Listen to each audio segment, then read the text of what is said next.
రాష్ట్రంలో ఈ రోజు వాస్తవిక పాలన సాగుతా ఉంది. గత 45 రోజులుగా రాష్ట్రంలో పరిస్థితి ఏమిటి అని చెప్పి ఒకసారి ఏ సామాన్యుడిని అడిగినా కూడా ఆ ప్రతి సామాన్యుడి నోట్లో నుంచి కూడా వచ్చే మాట ఒకటి: ఈ రాష్ట్రంలో లా అండ్ ఆర్డర్ లేదు, ఈ రాష్ట్రంలో ఆటవిక పాలన సాగుతా ఉంది, ఈ రాష్ట్రంలో తెలుగుదేశం పార్టీ వారు ఎవరైనా సరే, వాళ్ళు తెలుగుదేశం పార్టీ వారు అయితే చాలు, ఎవరినైనా కూడా వాళ్ళు పోయి కొట్టచ్చు, ఎవరి ఆస్తులైనా కూడా వాళ్ళు ధ్వంసం చేయొచ్చు, ఎవరినైనా హత్య చేయొచ్చు, ఎవరి మీదైనా హత్య ప్రయత్నం చేయొచ్చు. వాళ్ళు ఏమి చేసినా కూడా పోలీసులు ప్రేక్షక పాత్ర మాత్రమే పోషిస్తారు. పోలీసులు ఇంకా అటువైపు నుంచి ఎవరైనా కేసు పెడితే దొంగ కేసులు వాళ్ళే తప్పు చేశారనంటూ పోలీసులు కూడా బనాయిస్తారు అనే ఒక నీచ సంస్కృతి ఈ రోజు రాష్ట్రంలో రాజ్యం వెళ్తా ఉంది. నిజంగానే చంద్రబాబు నాయుడు గారిని ఒకటి అడుగుతా ఉన్నా, ఈ 45 రోజుల పాలనలో 45 రోజుల్లో దాదాపుగా 36 రాజకీయ హత్యలు, 300కు పైగా హత్యాయత్నాలు, 300కు పైగా హత్యాయత్నాలు, తెలుగుదేశం పార్టీ వాళ్ళ వేధింపులు భరించలేక 35 మంది ఆత్మహత్యలు చేసుకున్న పరిస్థితి రాష్ట్రంలో ఉన్నాయి. 560 చోట్ల ప్రైవేట్ ఆస్తులను ధ్వంసం చేశారు.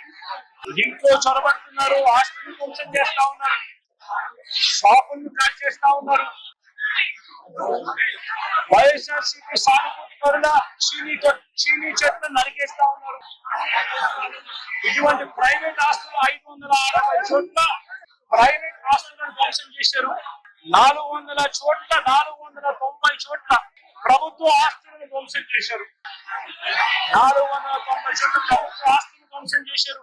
ఇవి కాక 1000కి పైగా దౌర్జన్యాలు, దాడులు. 1000కి పైగా దౌర్జన్యాలు, దాడులు. ఈ 45 రోజుల్లో తెలుగుదేశం పార్టీ అధికారంలోకి వచ్చిన తర్వాత ఈ రాష్ట్రంలో ఇది లా అండ్ ఆర్డర్ పరిస్థితి. నేను అడుగుతా ఉన్నాను, ఒకసారి ఆలోచన చేయమని అడుగుతా ఉన్నాను. ఎంతటి దారుణంగా లా అండ్ ఆర్డర్ పరిస్థితి నిదర్శనము ఈ రషీద్ కేసే ఒకటి తీసుకోండి, కావాలంటే రషీద్ కేసే ఒకటి కావాలంటే తీసుకోండి. ఇదే వెనుకొండకు ఇంతకు ముందు ఎస్పీగా రవిశంకర్ రెడ్డి అని చెప్పిన ముందు ఎస్పీగా ఉన్నారు. మంచి ఆఫీసరు, అప్లైడ్ ఆఫీసరు. ఎన్నికల వేళ వీళ్ళకున్న పలుకుబడితో ఆ ఆఫీసర్ తప్పించేశారు. తర్వాత వీళ్ళకు కావలసిన అధికారిని బిందు మాధవ్ అనే అధికారిని ఎస్పీగా తెచ్చుకున్నారు. ఈ బిందు మాధవ్ అనే అధికారి ఎస్పీ ఎంత అన్యాయస్తున్నారంటే, ఈ అన్యాయమైన ఎస్పీని సస్పెండ్ చేస్తూ ఎన్నికల కమిషన్ స్వయంగా నిర్ణయం తీసుకుని ఈ బిందు మాధవ్ అనే అధికారిని సస్పెండ్ చేశారు. దాని తర్వాత ఎన్నికల కమిషన్ మల్లికా గర్గ్ అనే ఒక మంచి ఆఫీసర్ ను పెట్టింది. ఆ ఆఫీసరు చంద్రబాబు నాయుడు గారు అధికారం వెంటనే ఆ ఆఫీసర్ ను కూడా పంపించేశాడు. ఆ ఆఫీసర్ చంద్రబాబు నాయుడు గారి మనుషులు తెలుగుదేశం పార్టీకి సహాయ సహకారాలు అందించడం. ఆ ఆఫీసరు వెళ్లిపోయిన రోజు కొత్త ఎస్పీ శ్రీనివాసన్ అనే ఆయనను, వీళ్ళకు సంబంధించిన ఆయన శ్రీనివాసన్ ఆయన తెచ్చుకున్నారు. ఈ కొత్త ఎస్పీ వచ్చిన 2 రోజులకి, ఈ కొత్త ఎస్పీ వచ్చిన 2-3 రోజులకి హత్య జరిగింది. ఆ హత్య కూడా ఏమిటి? అత్యంత దారుణంగా నడి రోడ్డు మీద ప్రజలందరూ చూస్తూ ఉండగా అమాయకుడైన వ్యక్తి, ఈ వ్యక్తి ఒక సాధారణ ఉద్యోగస్తుడు. వైన్ షాప్ లో తాను పనిచేసుకుంటూ, సూపర్వైజర్ పనిచేసుకుంటూ వైన్ షాప్ లో తన జీవితం గడుపుతా ఉన్న ఒక సామాన్యమైన వ్యక్తి. ఇటువంటి వ్యక్తిని అతి కిరాతకంగా నడి రోడ్డు మీద అందరూ చూస్తూ ఉండగానే కిరాతకంగా కత్తి తీసుకొని అతి దారుణంగా నరకడము. ఆ నరుకుతూ వైఎస్ఆర్ కాంగ్రెస్ పార్టీకి సంబంధించిన సానుభూతి పరులందరినీ కూడా ఈ మాదిరిగా మేము నరుకుతాము అని చెప్పి రాష్ట్ర వ్యాప్తంగా ఒక మెసేజ్ పంపించడం కోసం అతి కిరాతకంగా నడి రోడ్డు మీద ఒక వ్యక్తి నరుకుతాం. ఎంతటి దారుణంగా ఉంది అంటే, పోలీసు వ్యవస్థ మీదనే. ఇదే ఈనాడు, ఇదే ఆంధ్రజ్యోతి, టీవీ5 వీళ్ళందరూ కూడా పత్రికల ముసుగులో వీళ్ళు కూడా ఏ స్థాయికి దిగజారిపోయారో ఒక్కసారి గమనించి అడుగుతా ఉన్నా. ఈనాడులో ఈ రోజు నిన్నను ఒక స్టోరీ, అప్పుడెప్పుడు మోటార్ బైక్ అట కాలిందట. ఆ మోటార్ బైక్ అనేది కాల్చింది, ఆ మోటార్ బైక్ అనే వ్యక్తి ఈ జిల్లాని మోటార్ బైక్ అది వైఎస్ఆర్సీపీ వాళ్ళు కాల్చారట. అందుకని తర్వాత 2 ఏళ్ల తర్వాత ఇది జరిగిందట అని చెప్పి ఒక మాలిన అబద్ధం చెప్తా ఉన్నారు. నిజంగా వీళ్ళు పత్రికలా, వీళ్ళు ఏమైనా పేపర్లా, టీవీలా? నిజంగా వీళ్ళంతా కూడా సిగ్గుతో తలంచుకోవాలి వీళ్ళు చేస్తా ఉన్న దుష్ప్రచారాలకు, అబద్ధాలకు. తీరా చూస్తే ఆ మోటార్ బైక్ ఎవరిది అని అంటే, ఆ మోటార్ బైక్ జిలాంది కాదు, ఆ మోటార్ బైక్ ఆసిఫ్ అనే వైఎస్ఆర్సీపీకి సంబంధించిన వ్యక్తి. ఆ వైఎస్ఆర్సీపీకి సంబంధించిన వ్యక్తి crime number 10/2024 dated 17/1/2024 Asif YSRCP filed the case against TDP ex-chairman Shamim, TDP state secretary Ayub Khan, town TDP president and others who burnt his motorcycle and caused head injury to Asif. Asif motor bike ను వాళ్ళు కాల్చి ఆసిఫ్ ను గాయపరిచి, ఆ గాయపరిచిన కేసును Asif 17/1/2024 case పెట్టి crime number కూడా 10/2024 dated అని చెప్పి క్రైమ్ నెంబర్ కూడా రిజిస్టర్ అయింది. ఆ ఫోటో తీసి ఎప్పుడో జరిగిందని చెప్పి చూపించి, ఆ కేసు మోటార్ బైక్ కేసు అప్పట్లో పోలీసులు తీసుకోలేదు అని చెప్పి మళ్ళీ పోలీసుల మీద కూడా ఒక తప్పుడు ప్రచారం మళ్ళీ పోలీసుల మీద కూడా వేసి, అసలు జరిగిన ఇన్సిడెంట్ ఎప్పుడు అని అంటే ఇది 17/1/2024 జరిగినది. ఎవరి బైక్ నాకు కాలింది అంటే ఆసిఫ్ బైక్ కాలింది. ఆసిఫ్ ఎవరు అని అంటే వైఎస్ఆర్సీపీ మనిషి. చేసింది ఎవరు అని అంటే తెలుగుదేశం పార్టీకి సంబంధించిన Telugu Desam X chairman Shamim, Telugu Desam state secretary Ayub Khan. వీళ్ళంతా ఎంత దారుణంగా ఫ్యాక్ట్లను ట్విస్ట్ చేసి, ఎస్పీ అనే వ్యక్తి కొత్తగా వస్తాడు, వచ్చిన 3 రోజుల కిందటే ఎస్పీ వస్తాడు, ఎస్పీ వచ్చిన 3వ రోజు హత్య జరుగుతుంది. ఇన్సిడెంట్ జరిగిన గంట లోపే ఎస్పీ బయటకు వచ్చి ఇది ఇద్దరు వ్యక్తిగత విషయాల వల్ల వాళ్ళకున్న మధ్యలో ఉన్న గొడవల వల్ల ఒకరిని ఒకరు చంపుకున్నారు అని చెప్పి తప్పుడు మాటలు మాట్లాడుతూ అబద్ధాలు చెప్తా ఉన్నాడు. నేను అడుగుతా ఉన్నా, కేసు పెట్టామని అంటా ఉన్నారు. నేను అడుగుతా ఉన్నా, మరి కేసు పెట్టినప్పుడు ఈ కేసులో ఒట్టి ఆ జిలాన్ అనే ఒక వ్యక్తి మీదనే కేసు పెట్టి వదిలేయడం ఏమిటి? ఈ ఫోటో ఏమిటి? ఈ ఫోటో కనపడటం లేదా? సాక్షాత్తు స్థానిక ఎమ్మెల్యే భార్యకు తినిపిస్తా ఉన్నాడు ఈ చంపిన వ్యక్తి, జిలాన్ అనే వ్యక్తి. అంటే వీళ్ళ మధ్య సంబంధాలు ఎంత బలంగా ఉన్నాయి అని చెప్పడానికి ఎంత నిదర్శనాలు కావాలన్నా? తెలుగుదేశం పార్టీ ఎమ్మెల్యే భార్యకు కేక్ తినిపిస్తా ఉన్నాడు. లోకేష్ పుట్టినరోజు నాడున వీళ్ళు కేక్ కట్ చేయడము, ఆ కేక్ మళ్ళీ ఈ జిలాన్ అనే ఎమ్మెల్యే భార్య కేక్. మరి ఇంత దారుణమైన ఇంత సత్సంబంధాలు కలిగిన వీళ్ళు ఇది ఎమ్మెల్యేతో ఫోటో, ఈ అయూబ్ ఖాన్ తో ఫోటోలు, ఇవన్నీ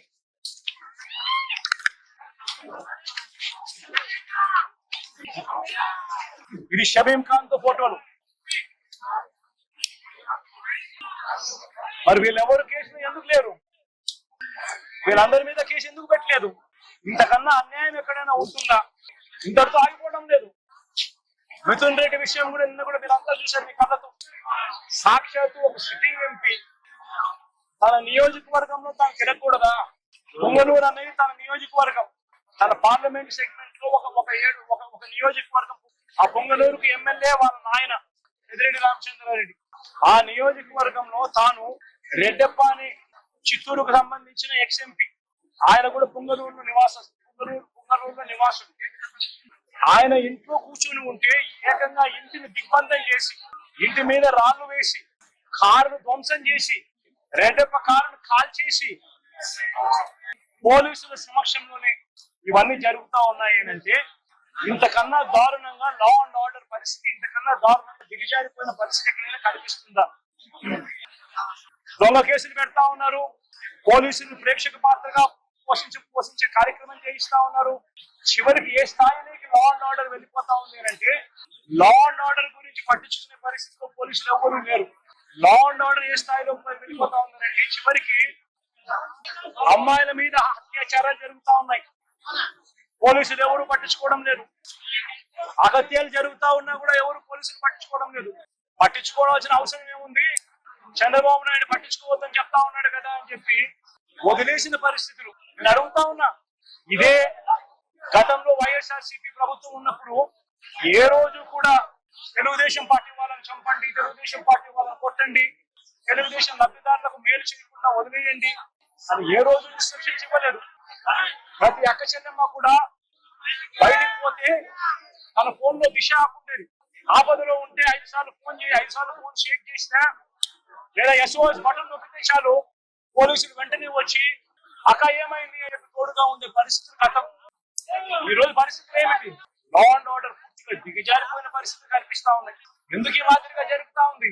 కారణం చంద్రబాబు నాయుడు అనే వ్యక్తి తప్పుడు మాటలు చెప్పి, తప్పుడు వాగ్దానాలు చేసి, ప్రజలను మోసం చేసి, ప్రజలకు ఆశ కల్పించి తాను ముఖ్యమంత్రి పదవిలోకి ఎక్కాడు. నేను అడుగుతా ఉన్నాను, ఇదే చంద్రబాబు నాయుడు, ఇదే జగన్ ముఖ్యమంత్రిగా ఉండి ఉంటే గత 5 సంవత్సరాల పాలన చూడండి. ప్రతి క్వార్టరు ఆ 3 నెలలు అయిపోయిన వెంటనే విద్యా దీవెన మరుసటి క్వార్టర్ లో వచ్చేది. ఈ రోజు జనవరి, ఫిబ్రవరి, మార్చ్ క్వార్టర్ విద్యా దీవెన పోయింది. ఏప్రిల్, మే, జూన్, మళ్ళీ జూలైలో ఉన్నాం. 2 క్వార్టర్లు విద్యా దీవెన అనేది బకాయిలు. జగనే ఉండింటే విద్యా దీవెన అన్నది ప్రతి 3 నెలలకు ఒకసారి, 3 నెలలు అయిపోయిన వెంటనే జగన్ ఇచ్చేవాడు, తల్లులకు ఇచ్చేవాడు, పిల్లలకు మేలు చేసేవాడు. ప్రతి ఏప్రిల్ లో జగనే ఉండింటే వసతి దీవెన ప్రతి ఏప్రిల్ లో ఒక ఇన్స్టాల్మెంట్, వసతి దీవెనకు సంబంధించిన ఒక ఇన్స్టాల్మెంట్ ప్రతి తల్లి ఖాతాలో పడింది. జగనే ఉండింటే ఈ పాటికి రైతు భరోసా రైతన్నలకు వచ్చి ఉండేది. ప్రతి సంవత్సరం జగన్ జూన్ లో రైతు భరోసా అమౌంట్ ప్రతి రైతు క్యాలెండర్ పెట్టి మరీ ఇచ్చాడు. జగనే ఉండింటే అమ్మఒడి డబ్బులు ఈ పాటికి తల్లులకు వచ్చి ఉండేటివి. ప్రతి సంవత్సరం ప్రతి జూన్ లోనూ అమ్మఒడి డబ్బులు తల్లులకు వచ్చిన పరిస్థితి. జగనే ఉండింటే ప్రతి ఏప్రిల్ లో మహిళలకు సంబంధించి, అక్క చెల్లెమ్మలకు సంబంధించిన 0 వడ్డీ డబ్బు ఈ పాటికి వచ్చి ఉండేది. జగనే ఉండింటే మత్స్యకార భరోసా అన్నది ప్రతి ఏప్రిల్ 15 నుంచి జూన్ 15 మధ్యలో క్రమం తప్పకుండా జగన్ మత్స్యకార తోడుగా ఉంటూ మత్స్యకార భరోసా ఇచ్చాడు. నేను అడుగుతా ఉన్నా, ఈ రోజు వైఎస్ఆర్ కాంగ్రెస్ పార్టీ లేకపోవడం, చంద్రబాబు నాయుడు చెప్పిన అబద్ధపు మాటలతో ఈ రోజు ప్రతి అక్క చెల్లెమ్మ ఎదురు చూస్తా ఉంది. ఆ రోజు చంద్రబాబు నాయుడు అన్న మాట, జగన్ అయితే కేవలం 15,000 మాత్రమే ఇస్తాడు పిల్లల్ని బడికి పంపిస్తే, చంద్రబాబు నాయుడు అధికారంలోకి వస్తే 15,000 నీకు, 15,000 నీకు, 15,000 నీకు, 15,000 నీకు, నలుగురున్నారా మీ ఇంట్లో పిల్లలు 60,000, మళ్ళా ఇంట్లో వాళ్ళ అమ్మను చూపించి నీకు 18,000. ఇవన్నీ మాటలు మాట్లాడి ఈరోజు ప్రతి అక్క అడుగుతా ఉంది. ఎన్నికలప్పుడు చెప్పిన మాట ఏంది? ప్రతి 18 సంవత్సరాలు నిండిన ప్రతి వయసు గల అక్క, 18 నుంచి 59 సంవత్సరాలు గల వయసు గల అక్క చెల్లెమ్మకు ప్రతి నెల 1,500 ఇస్తానన్నాం. ఈ రోజు రాష్ట్రంలో ఓటర్ల జాబితా తెలుసు మీకు. 4,12,00,000 మంది ఓటర్లు ఉన్నారు. ఓటర్ల జాబితా అంటే దాని అర్థం ఏమిటి? దాని అర్థం వాళ్ళందరూ కూడా 18 సంవత్సరాలు పైబడిన వయసు పడిన వాళ్ళనే కదా దాని అర్థము. మరి అందులో 2,10,00,000 మంది అక్క చెల్లెమ్మలు ఉన్నారు, 18 సంవత్సరాలు పైచికి పడిన వాళ్ళు. ఆ 2,10,00,000 మంది అక్క చెల్లెమ్మలకు పెన్షన్ తీసుకుంటున్న వాళ్ళు కాస్త కూస్తూ కొంచెం పక్కన పెట్టినా కూడా 1,80,00,000 మంది అక్క చెల్లెమ్మలు ఈ రోజు మాకు 1,500 ప్రతి నెల ఇస్తానన్నావు, ఏమైంది మా 1,500, మా పరిస్థితి ఏమిటి, నువ్వు నీకు ఓటేషన్ మాటలు నమ్మి అని చెప్పి అడుగుతా ఉన్నారు అక్క చెల్లెమ్మలు. ప్రతి అక్క ప్రతి పిల్లలు అడుగుతా. జగన్ మామ ఉన్నప్పుడు క్రమం తప్పకుండా జగన్ మామ 15,000 మా అమ్మకి ఇచ్చేవాడు అమ్మఒడి కింద. నువ్వు తల్లికి వందనం అన్నావు, మా ఇంట్లో 9 పిల్లలు ఉన్నారు, 60,000 మా ఇంటికి ఇస్తానన్నావు, ఎప్పుడు ఇస్తావు, ఎందుకు ఇవ్వడం లేదు అని చెప్పి అడుగుతా ఉన్నారు. పిల్లలు అడుగుతా ఉన్నారు, తల్లులు అడుగుతా ఉన్నారు, ప్రతి రైతు అడుగుతా ఉన్నాడు. వ్యవసాయం మొదలైపోయింది, వేగంగా నీకు వ్యవసాయం పనులు జరుగుతా ఉన్నాయి. రైతు భరోసా సొమ్ము జగన్ ఉంటే వచ్చేది. నువ్వు 20,000 రూపాయలు ఇస్తానన్నావు రైతు భరోసా కింద. పెట్టుబడి సహాయం కింద 50,00,000 మంది రైతన్నలు ఇవాళ అడుగుతా ఉన్నారు. మా పెట్టుబడి సాయం కింద 20,000 ఇస్తానన్నావు, ఏమైంది ఆ డబ్బు అని చెప్పి రైతన్నలు ఎదురు చూస్తూ అడుగుతా ఉన్నారు. ఈ రోజు అక్క చెల్లెమ్మల పొదుపు సంఘాల్లో ఉన్న అక్క చెల్లెమ్మలు అడుగుతా ఉన్నారు.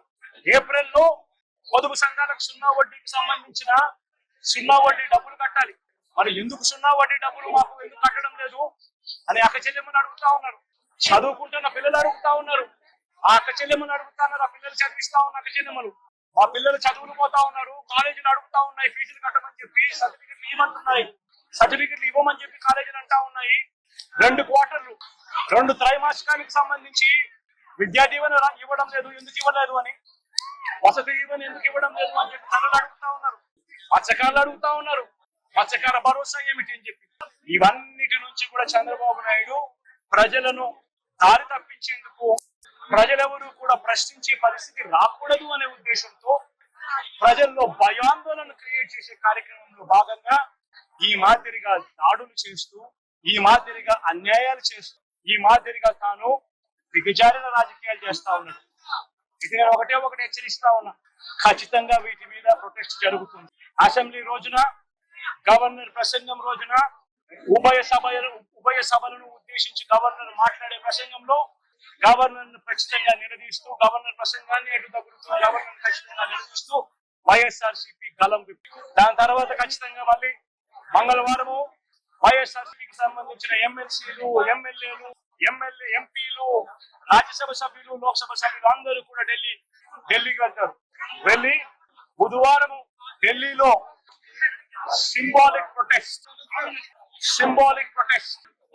సింబాలిక్ ధర్నా ఢిల్లీలో చేసే కార్యక్రమం కూడా చేస్తాం.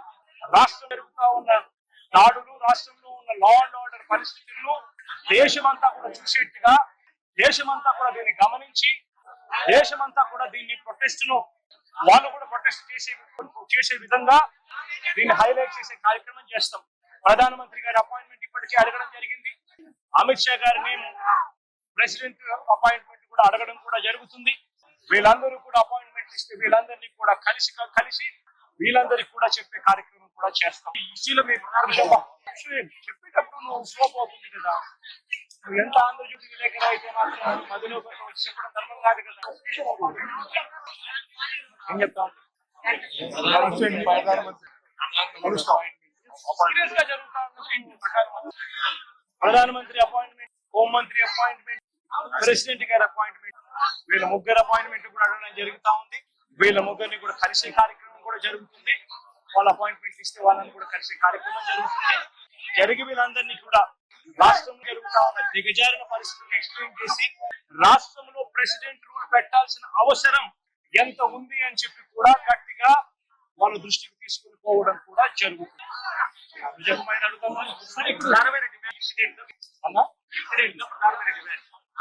ఈ ఇన్సిడెంట్ లో ప్రధానమైన డిమాండ్ ఒకటేనా, ఆ కుటుంబం ఏం పాపం చేసిందని చెప్పి ఆ కుటుంబంలో ఒక మనిషిని చంపడమే కాకుండా ఆ కుటుంబాన్ని ఆ పిల్లాడి మీద ఎలాంటి చెప్పుకోదగ్గ హత్యలు చేసిన కేసులో, లేకపోతే ఒక ఫ్యాక్షన్ కేసులో, లేకపోతే తను ఒక ఫ్యాక్షన్ కిందనో, ఒక హత్యలు చేసిన కిందనో తనను ఒక ప్రొజెక్ట్ చేసి పోలీసులు ఏ రకంగా ఆ వ్యక్తి, ఆ పిల్లాడి వ్యక్తి ఆ జీవితము, ఆ కుటుంబంతో చెలగాటలాడుతూ ఏ రకంగా వ్యక్తిత్వ హరణ చేస్తా ఉన్నారు. ధర్మమేనా?